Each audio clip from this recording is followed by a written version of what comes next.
Hey guys, Factoid here. Today we're diving deep into something that has honestly kept me up at night for years. We're talking about Area 51.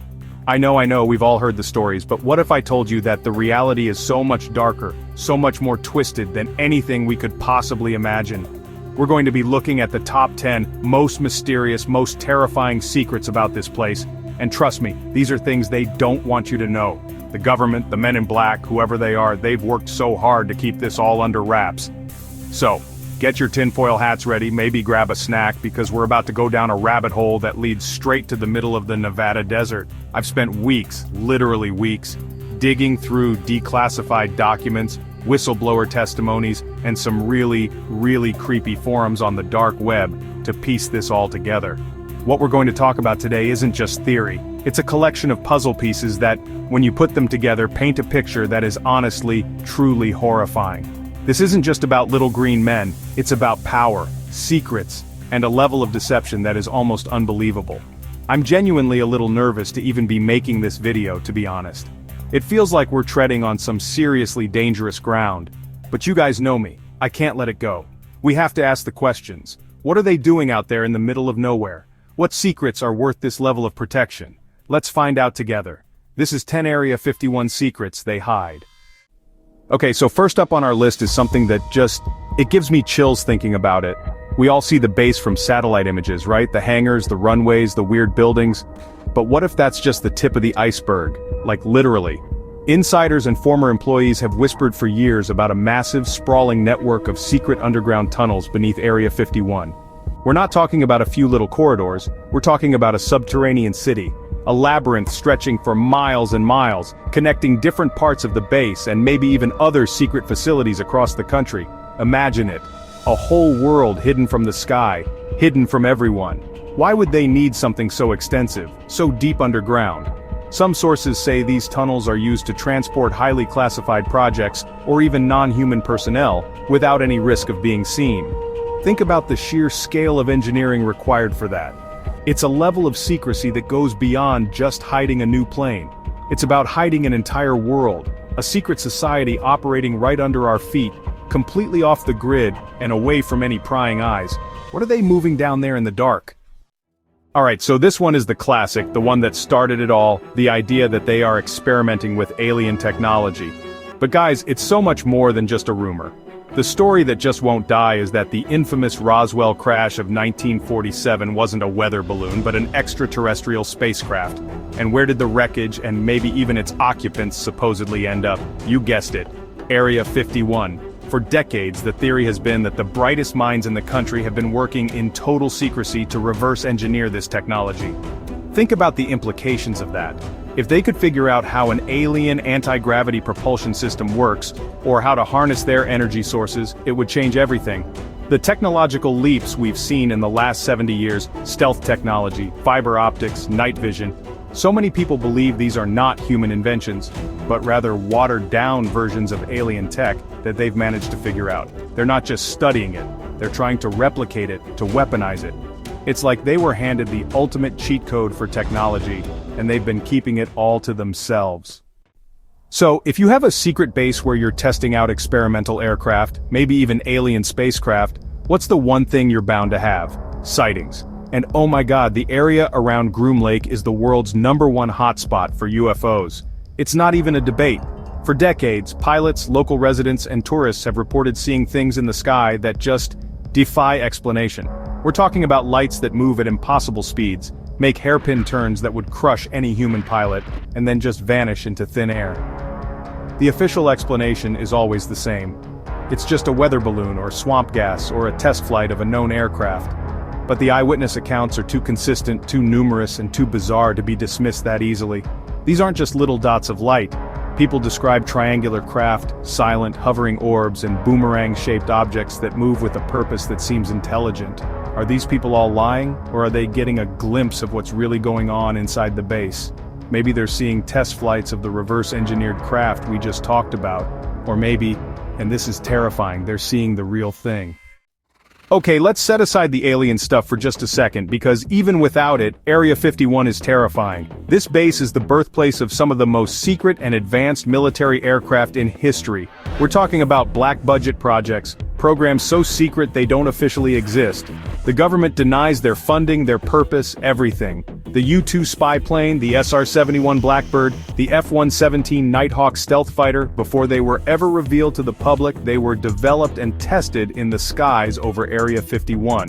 So the big question is, what are they testing now?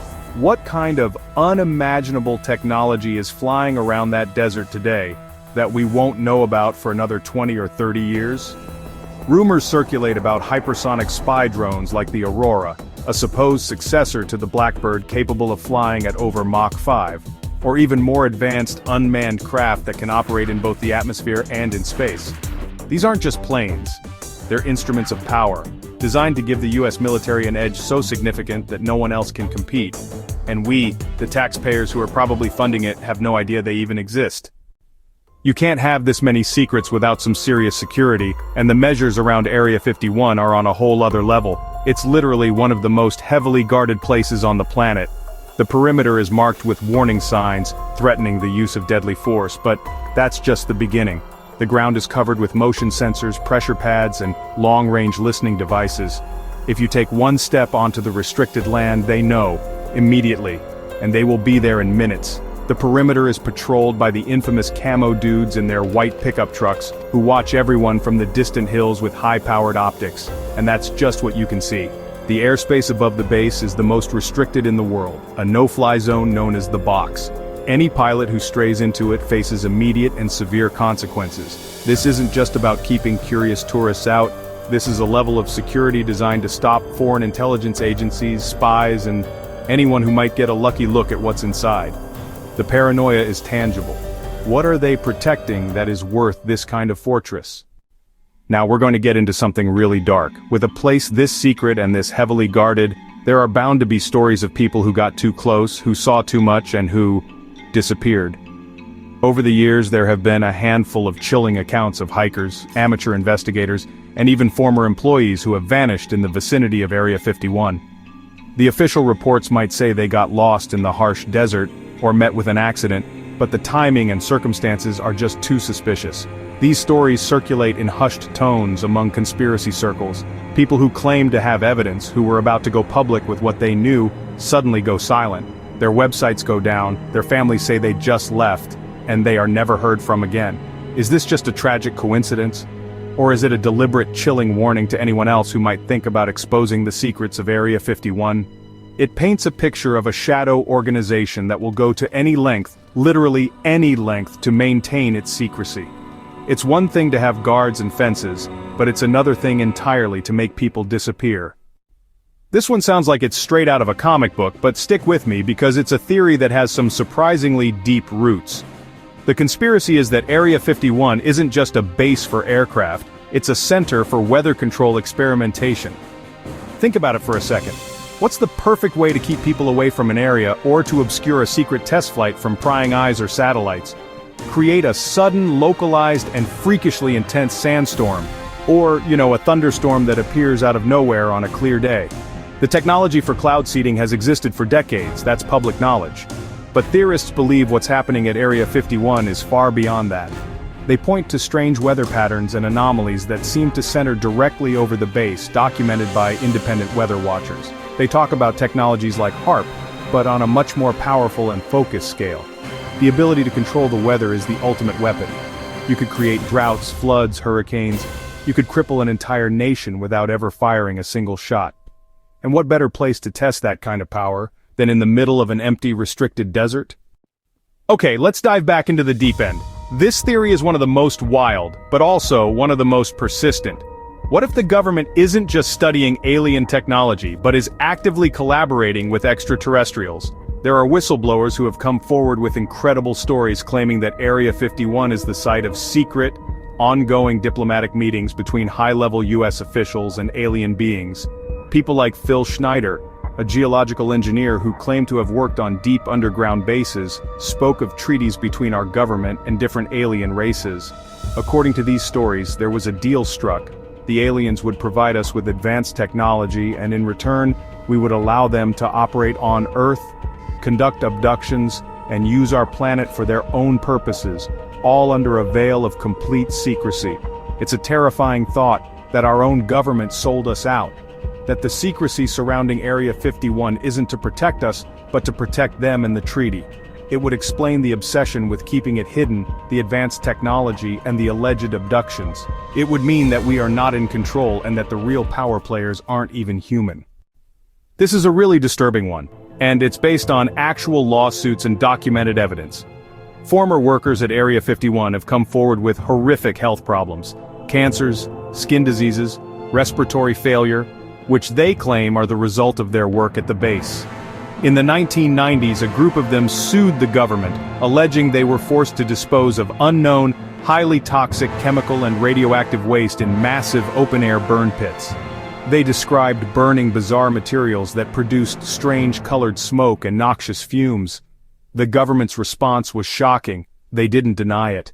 Instead, they invoked state secrets privilege, essentially admitting that what they were doing was so secret they couldn't even discuss it in court, even if it meant letting their own people die from exposure. So what were they burning? Was it just exotic jet fuel and stealth coatings? Or was it something else? Something not from here? There are reports of unexplained and elevated radiation levels in the soil and water around the base, pointing to something far more dangerous than conventional waste. It's a secret they're literally willing to let people die to protect. So finally, number 10. If you have a massive secret base with underground tunnels and who knows what else, you can't just have one front door, right? The last secret is the rumor of hidden entrances. We're not talking about a gate in a fence, we're talking about entrances that are completely concealed from view, disguised as natural parts of the landscape. Stories from alleged insiders describe things that sound like they're from a James Bond movie.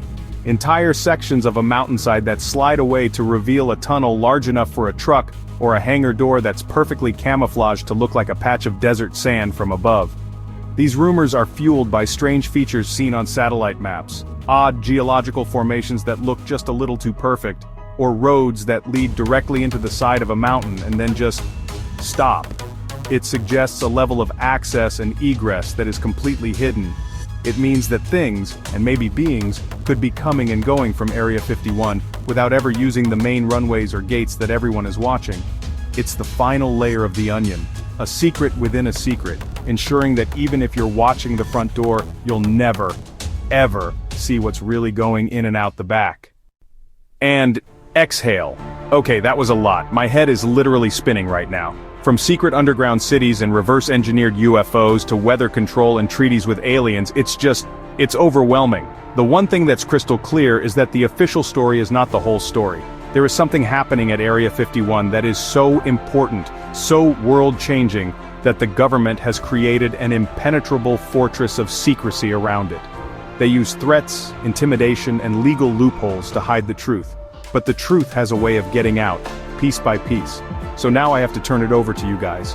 What do you think is the biggest secret Area 51 is hiding? Am I crazy? Are these whistleblowers telling the truth? I want to know all of your theories, so leave them in the comments below. Let's talk about this, because the more we talk, the harder it is for them to keep things hidden. I read all the comments, and your theories genuinely help me piece together new ideas for videos, so please go wild down there. Let's create our own investigation. Thank you guys so much for going down this rabbit hole with me. I know it was a long one, but I appreciate you sticking around. If you like this video and you want to see more deep dives into conspiracies and mysteries, make sure you hit that subscribe button and turn on notifications, because I have so much more interesting content planned that you are not going to want to miss. Alright guys, stay safe out there, and don't stop asking questions.